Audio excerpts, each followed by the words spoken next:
Hello guys, welcome to my channel Movie Flix.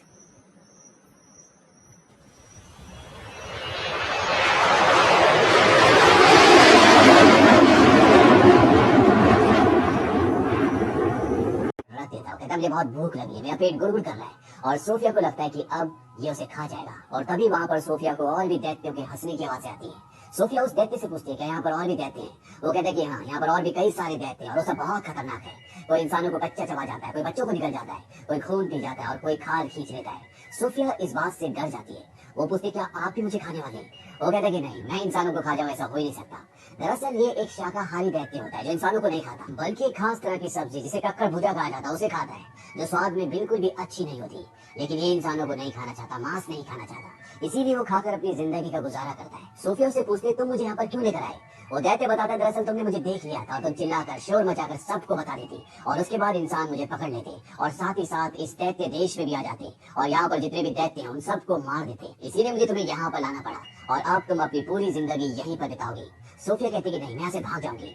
वो दैत्य कहता है कि यहाँ से बाहर जाने की गलती भी मत करना, क्योंकि बाहर जो दैत्य हैं वो इंसानों को कच्चा चबा जाते हैं। और इसके बाद वो दैत्य सोफिया को वहाँ पर रखी हुई एक बहुत बड़ी नाव के ऊपर, जहाँ से नाव वाले दूरबीन से आगे का रास्ता देखते वहाँ पर रख देता है। तभी सोफिया देखती है कि वो दैत्य अपने बैग से कुछ बॉटल्स निकालता है जिसके अंदर चमकती हुई रोशनी होती है। सोफिया पूछती है ये क्या है? वो दैत्य बताता है कि सपने। सोफिया कहती है कि मैं तो सोती नहीं, मुझे सपने नहीं आते, क्योंकि सोफिया को इंसोम्निया है। इसके बाद वो दैत्य सोफिया की उस किताब को उठाता है जो उसके साथ वो यहाँ तक ले आया है और ये कहानी की किताब होती है।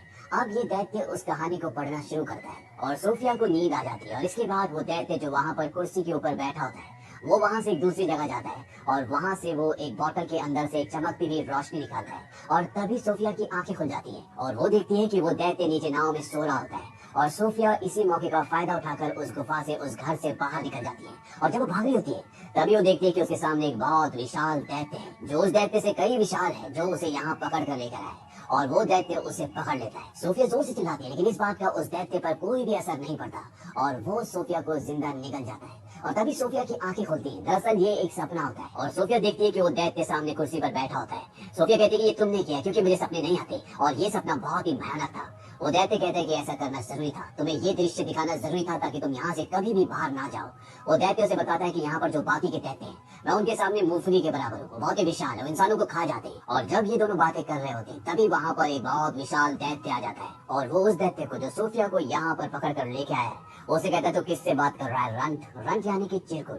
दरअसल यहाँ पर सबसे चिरकुट कहते हैं क्योंकि साइज में बाकी दैत्यों से बहुत छोटा होता है। वो कहते हैं कि मैं किसी से बात नहीं कर रहा, उसने सोफिया को छुपा दिया होता है। यहाँ पर जो बड़ा विशाल दैत्य है वो कहता है मेरी उंगली में चोट लगी, इसे ठीक कर दो, उस पे पट्टी कर दो। और जब वो छोटा दैत्य ऐसा कर रहा होता है तभी उसे इंसान की खुशबू आ जाती है और चारों तरफ ढूंढना शुरू कर देता है और सोफिया वहाँ पर रखी सब्जी जिसे यहाँ पर कक्कड़ भुजा कहा जाता है उसके अंदर चली जाती है। ये दैत्य जब उस सब्जी को सूंघता है तो उसे इसमें आज एक अलग सी खुशबू आती है।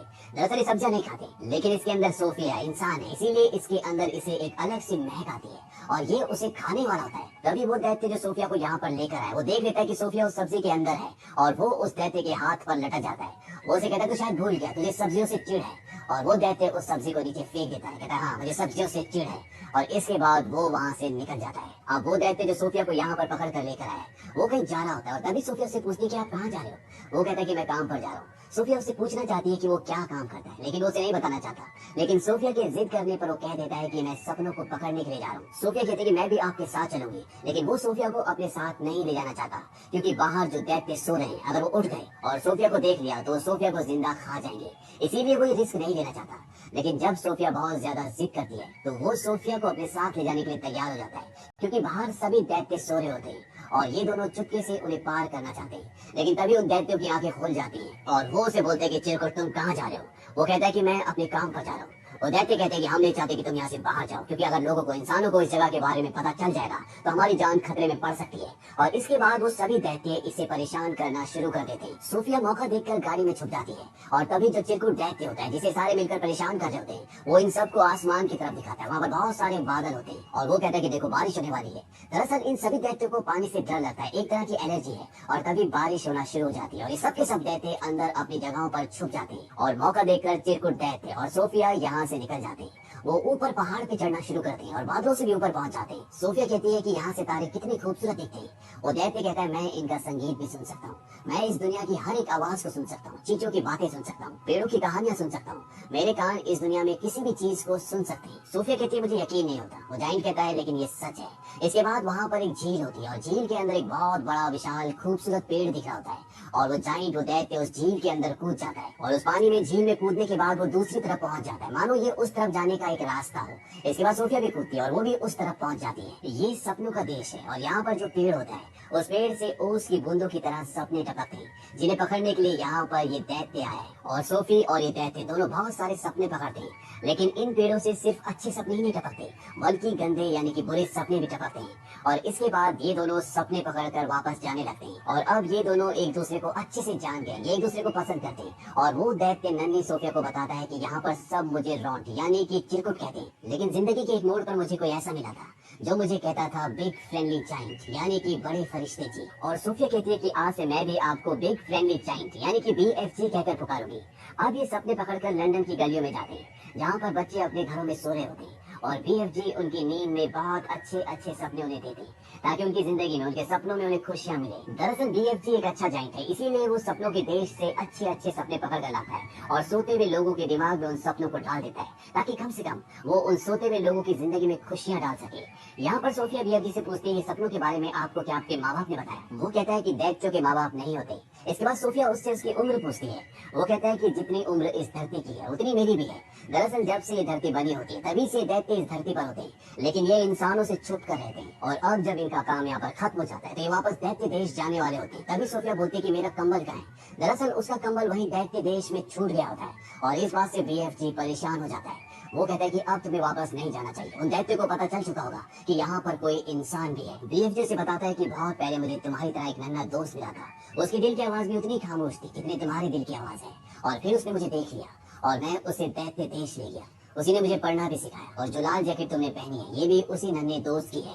और इससे पहले कि मैं उसे वापस उसकी दुनिया में लेकर आ पाता बहुत देर हो चुकी थी और मैं नहीं चाहता कि तुम्हारे साथ भी ऐसे ही हो। और वो सोफिया को छोड़कर वहाँ से चला जाता है। हालांकि सोफिया उसे ऐसा करने से मना करती है, लेकिन वो उसकी बात नहीं मानता। सोफिया अपने अनाथ आश्रम जाती है और वो अपनी बालकनी में जाकर खड़ी हो जाती है। वो जानती है कि BFG आसपास ही है और वहाँ से कूद जाती है और इससे पहले कि वो जमीन पर गिरती वहाँ पर BFG आकर उसे पकड़ लेता है और उसे सोफिया की जिद एक बार फिर से माननी पड़ती है और वो उसे वापस जाइंट देश यानी कि दैत्यों के देश में ले आता है। यहाँ पर सभी दैत्य उसका इंतजार कर रहे होते हैं क्योंकि उन सबको पता है कि चिरकुट के पास यानी कि BFG के पास वो इंसान है और ये दैत्य किसी भी हालत में उस इंसान को खाना चाहते हैं क्योंकि इनके पास वो ब्लैंकेट होता है जिसके अंदर सोफिया की खुशबू है। ये सभी दैत्य पूरे घर को तहस नहस कर देते हैं और जिस कंबल के अंदर सोफिया की खुशबू होती है BFG उसे जला देते हैं और इन सभी जाइंट्स को सभी दैत्य को अपने घर से भगा देते हैं। अब जब सोफिया छुप रही होती है तभी वहाँ पर उसे एक तस्वीर दिखती है और ये तस्वीर होती है इंग्लैंड की महारानी की। और इस तस्वीर को देखने के बाद सोफिया के दिमाग में एक आइडिया आता है। वो BFG को बोलती है कि तुम एक बहुत ही भयानक सपना बनाओ और इस सपने में तुम महारानी को ये दिखाना कि 9 के 9 दैत्य इंग्लैंड में हैं जो बच्चों को मारकर खा जाते हैं और साथ ही साथ इस सपने में मुझे और अपने आप को भी डालना ताकि जब हम महारानी के सामने जाएं तो हमारी बात पर उन्हें यकीन हो जाए। और BFG ऐसा ही करता है, वो एक सपना बनाता है जिस सपने के अंदर वो दैत्य देश में रहने वाले सभी दैत्यों की तस्वीरें डालता है, साथ में अपने आप को और सोफिया को भी डालता है और बहुत सारे बच्चों को भी। और ऐसा सपना बनाने के बाद वो सोफिया के साथ उस जगह पर पहुंच जाता है जहाँ पर महारानी रहती है और ये महारानी की नींद में उस सपने को फूंक देते हैं और महारानी को वो सब कुछ दिखता है जो ये उसे दिखाना चाहते थे। और जब महारानी की नींद खुलती है तो वो बहुत ही डरी हुई होती है क्योंकि ये बहुत ही भयानक सपना होता है जिसमें दैत्य बच्चों को खा रहे होते हैं। और महारानी इस सपने के बारे में अपनी मेड को बताती है। मेड कहती है मैम लेकिन वो एक सपना था। और जब मेड अखबार देखती है तो कहती है कि बहुत अजीब बात है, कल रात को बहुत सारे बच्चे अपने घरों से गायब हो गए, ठीक उसी तरह जिस तरह से आपने सपना देखा था। तभी रानी कहती है कि पर्दे हटाओ और जब वो पर्दे हटाते तो वहाँ पर खिड़की पर सोफिया होती है। दरअसल ये चीज भी उन्होंने रानी के सपने में डाली थी और साथ ही साथ BFG को भी डाला था। इसके बाद सोफिया BFG के बारे में बताती है और रानी से वादा देती है कि आप उसे नुकसान नहीं पहुंचाएंगी। BFG रानी के सामने आता है और उन्हें झुककर अदब से सलाम करता है। रानी भी अपने वादे को पूरा करती है। यहाँ पर जितने भी दैत्य होते हैं उनके अंदर एक बहुत बड़ी प्रॉब्लम होती है कि वो किसी भी शब्द को अच्छे से नहीं बोल सकते, इसीलिए BFG महारानी को महारानी के बदले मरजानी कहता है। BFG इंसानों को इंसान कहता है और बाकी के भी लगभग सभी शब्दों को वो उल्टा सीधा ही बोलते हैं। यहाँ पर महारानी इन दोनों को बहुत अच्छे से ग्रीट करती है, उन्हें अंदर बुलाती है, अच्छा स्वादिष्ट खाना खिलाती है और इसके बाद ये महारानी को सारी बातें सच बताती है कि कैसे दैत्य देश में 9 ऐसे दैत्य हैं जो बच्चों को, इंसानों को खाते हैं और महारानी इनकी मदद करने के लिए तैयार हो जाती है। वो अपनी आर्मी को इनके साथ भेजती है। दरअसल दैत्य देश में कोई भी नहीं पहुंच सकता, लेकिन BFG इन्हें रास्ता बताता है और महारानी की आर्मी BFG के पीछे पीछे दैत्य देश तक हेलीकॉप्टर्स में पहुंच जाती है। वो सब एक जगह रुक जाते हैं क्योंकि ये एक प्लानिंग के साथ हमला करना चाहते हैं और BFG प्लान बनाता है कि वो एक ऐसा सपना बनाएगा जिस सपने को इन्हें दिखाने के बाद इन सबको उन चीजों पर पश्चाताप होगा जो भी इन्होंने किया है और BFG ऐसा सपना बना लेता है। लेकिन जब वो इस सपने को इन सोए हुए दैत्यों के मन में फूकने के लिए जाता है ताकि ये सपना उन्हें आए, तो उसे याद आता है कि वो सपना फूकने वाले यंत्र को महारानी के महल में भूला है और उसके बिना ऐसा नहीं किया जा सकता क्योंकि इन दैत्यों के पास जाना खतरनाक है। लेकिन तभी सोफिया उस सपने वाले जार को उठाती है और उस जगह पहुंच जाती है जहाँ पर सारे दैत्य सोए होते हैं। लेकिन इससे पहले कि वो उस जार को तोड़ती, वहाँ पर इन दैत्यों का जो सबसे बड़ा दैत्य जो सरदार होता है वो उठ जाता है और जैसे ही वो सोफिया पर हमला करने वाला होता है, सोफिया उस सपने वाले जार को तोड़ देती है और बाकी सोए हुए दैत्यों के मन में वो सपना, वो रोशनी चली जाती है और जब सारे दैत्य उठते हैं तो उन सब के अंदर पश्चाताप होता है। लेकिन एक दैत्य जो सबसे पहले उठ गया था, जो इन सब का सरदार है, वो पूरे होश में होता है और इससे पहले कि वो सोफिया को मारता, वहाँ पर BFG आ जाता है। वो उसका हाथ पकड़ लेता है, लेकिन BFG इनके सामने कुछ भी नहीं है। वो दैत्य BFG को अपने हाथ में उठा लेता है और जैसे ही वो उसे मारने वाला होता है, वहाँ पर हेलीकॉप्टर्स आ जाते हैं और वो इन सभी दैत्यों को पकड़कर अपने साथ ले जाते हैं और समंदर के बीच में एक टापू पर छोड़ देते हैं। चारों तरफ पानी है, ये दैत्य पानी से डरते हैं, इसीलिए ये समंदर पार नहीं कर सकते और हमेशा के लिए ये इस टापू पर फंस चुके हैं। महारानी इनके लिए यहाँ पर कक्कड़ भुजे के बीज भी फेंक देती है ताकि ये उन बीजों से यहाँ पर खेती करें और जिंदगी भर कक्कड़ भुजे खाएं। कक्कड़ भुजों से इन लोगों को नफरत है। हालांकि BFG इसी सब्जी को खाता था, लेकिन अब इन दैत्यों के पास कोई भी ऑप्शन नहीं है। इन्हें जिंदगी भर इसी टापू पर रहकर खेती करके कक्कड़ भुजे खाने पड़ेंगे और अंत में ये दिखाया जाता है कि सोफी अब अनाथ आश्रम में नहीं रहती, बल्कि वो महारानी के साथ उनके महल में रहती है और अब उसे अकेलापन और उदासी बहुत कम महसूस होता है और जब भी वो चाहे वो BFG से बात कर सकती है क्योंकि BFG के कान इस दुनिया की सारी आवाजों को सुन सकते हैं। वहीं दूसरी तरफ BFG जाइंट देश में, यानी कि दैत्यों के देश में अकेले हैं। अब वो सिर्फ वहाँ पर कक्कड़ भुजे नहीं बल्कि और भी कई सारी सब्जियां उगाते हैं और वो भी अपनी जिंदगी में खुश हैं। सोफिया हर सुबह उठकर खिड़की के पास आकर BFG को गुड मॉर्निंग कहती है, जिसे BFG साफ साफ सुन सकते हैं और इसी सुखद अंत के साथ इस कहानी का अंत हो जाता है। इस कहानी से हमें ये पता चलता है कि किसी की भी कोई भी जाति हो, कैसा भी स्वरूप हो, लेकिन अगर उसका दिल और नीयत अच्छी हो तो वो किसी का भी दिल, किसी का भी प्यार जीत सकता है और अच्छा करने वाले, अच्छा सोचने वालों के साथ हमेशा अच्छा ही होता है। उम्मीद करते हैं कि ये कहानी आपको पसंद आई होगी।